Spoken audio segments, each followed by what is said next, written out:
యేసుక్రీస్తు పరిశుద్ధ నామానికి మహిమ కలుగునుగాక. అనుదిన వాహినిలో దేవుని నుండి ఒక స్పర్శ అనే అంశాన్ని అధ్యయనం చేద్దాం.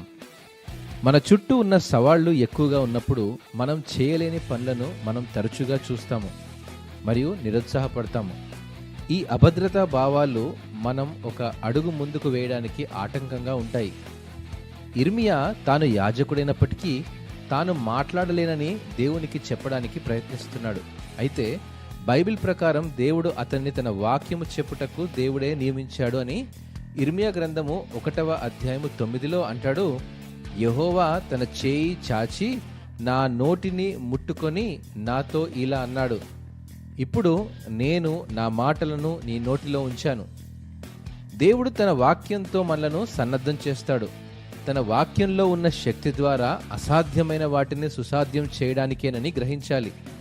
మన సామర్థ్యంతో సాధ్యం కానిది దేవుని స్పర్శతో సాధ్యమవుతుంది. సార్వభౌమాధికారి అయిన దేవుడు ఈరోజు తన శక్తివంతమైన కుడిహస్తాన్ని చాచడానికి మన ప్రతి ఒక్కరి జీవితంలో దైవిక ప్రణాళికలు మరియు ఉద్దేశాలను నెరవేర్చడానికి, జీవితాలను తాకడానికి సిద్ధంగా ఉన్నాడు. దేవుని దయ ఈ మంటి ఘటములో విధేయత అనే ఐశ్వర్యాన్ని నింపుతూ నిలకడ కలిగిన జీవితాన్ని దయచేస్తుంది. దేవుడు మిమ్మును ఆశీర్వదించునుగాక. ఆమెన్.